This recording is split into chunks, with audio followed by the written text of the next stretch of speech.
C'est de Saint-Esprit. Amen. Grande joie d'être là avec toi en ce 22 septembre, vendredi.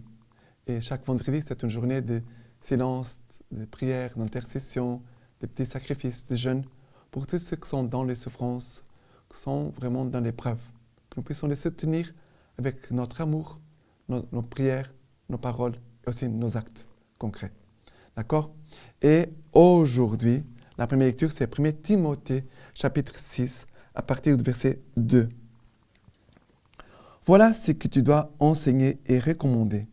Si quelqu'un enseigne autre chose et ne reste pas attaché à des saines paroles, celles de notre Seigneur Jésus-Christ, et à la doctrine conforme, celle de notre Seigneur Jésus-Christ, et à la doctrine conforme à la piété, c'est un être aveuglé par l'orgueil, un ignorant, un mal de questions, oiseur et de querelles, de mots.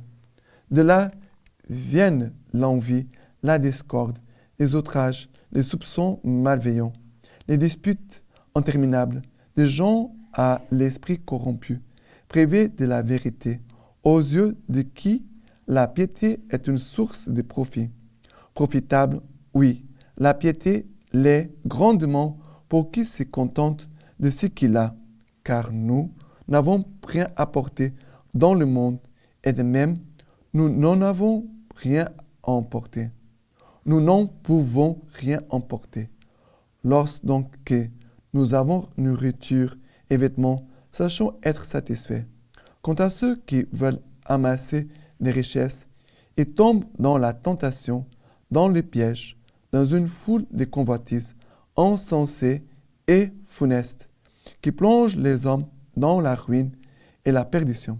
Car la racine de tous les maux, c'est l'amour de l'argent.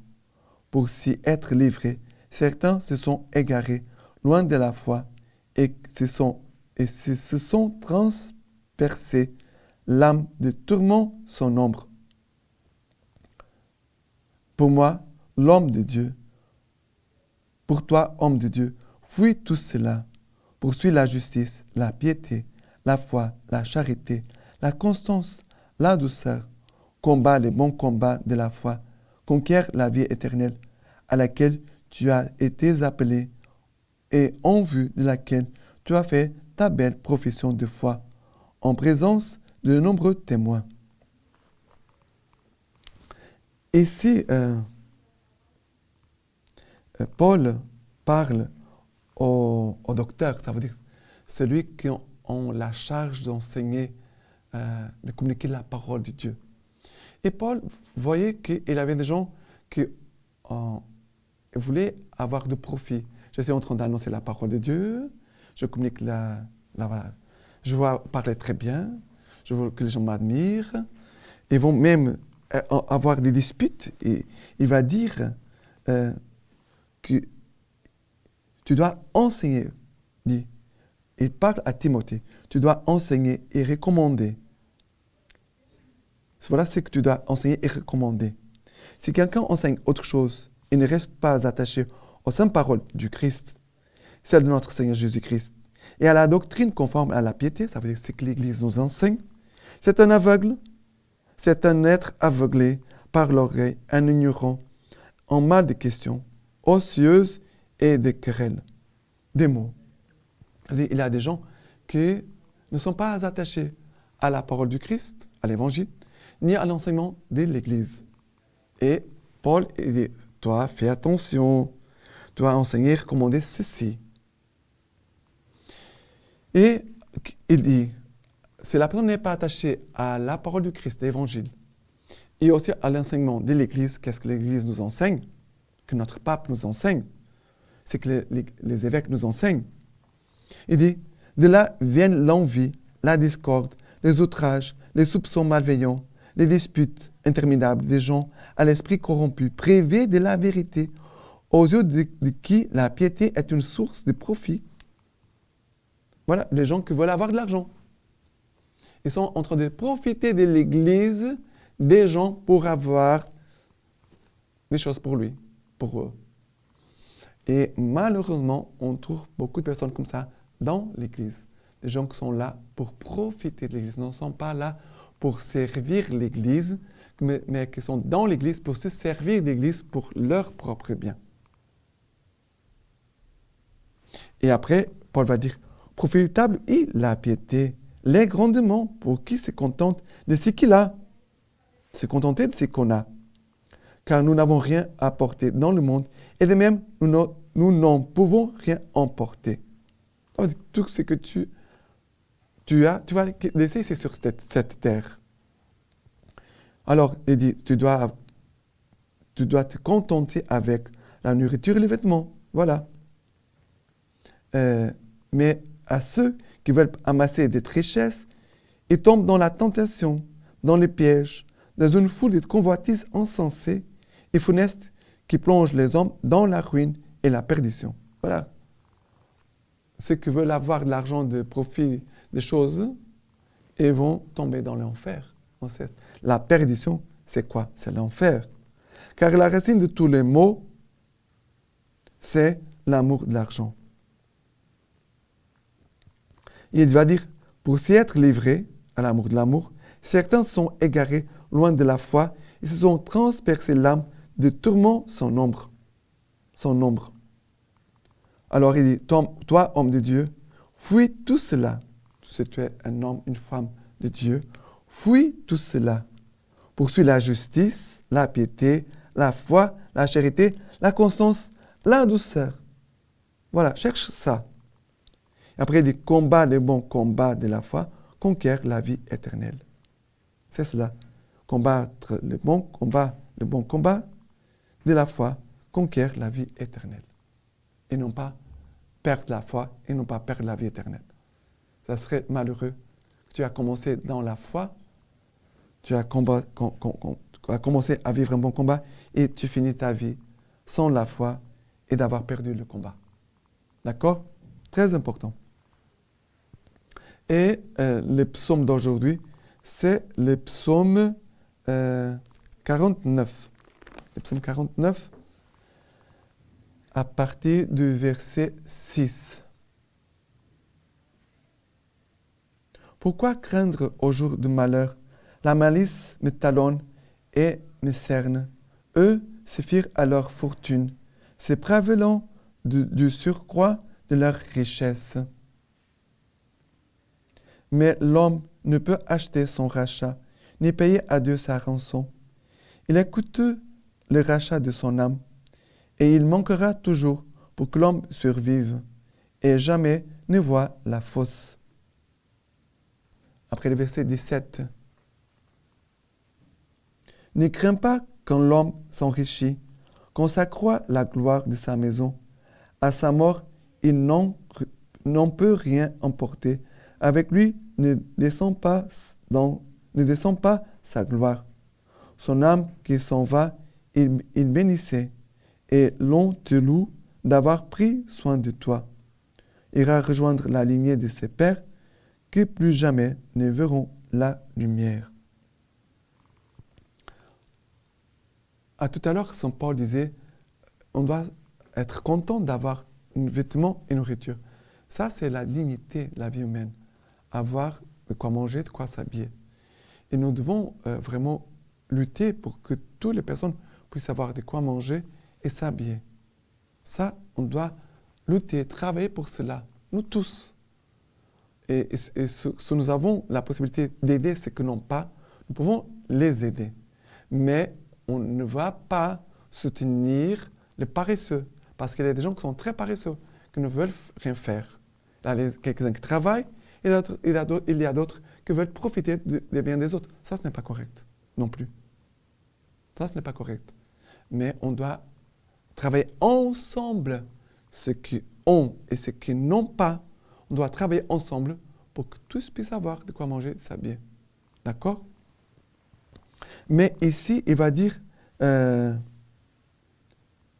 crains pas quand l'homme s'enrichit, qu'on s'accroît la gloire de sa maison.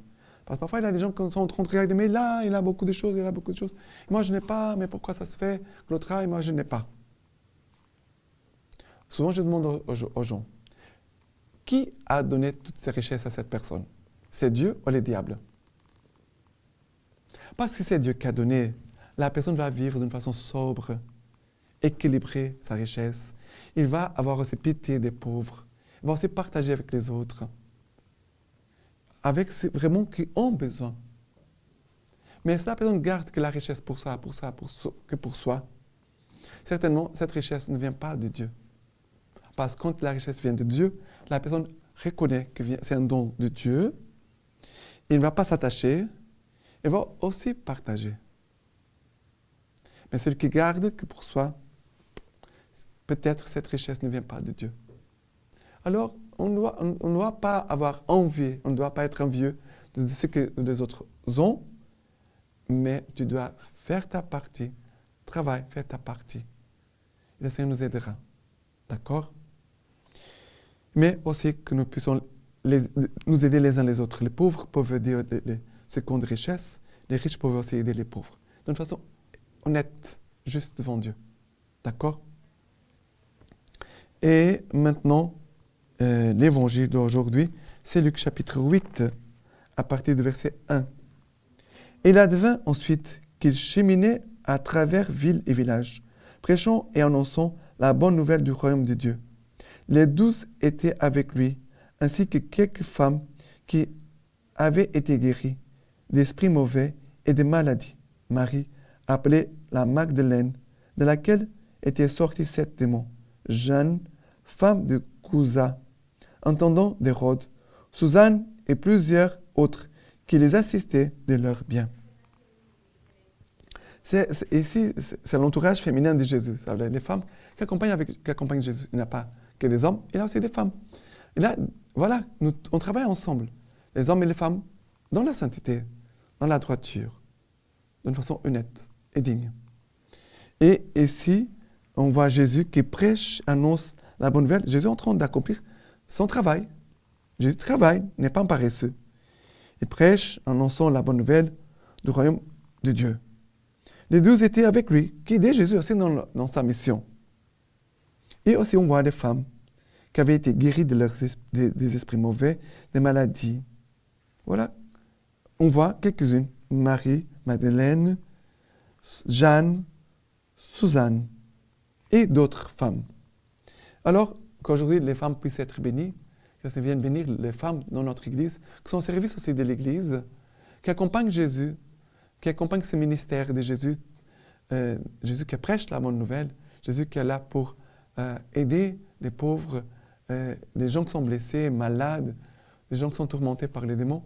Mais ces femmes-là, ici, cette femme-ci, elles étaient là pour aussi aider Jésus, son Église, à travers les 12 apôtres. Ces femmes sont des instruments aussi de Dieu pour les biens de l'Église.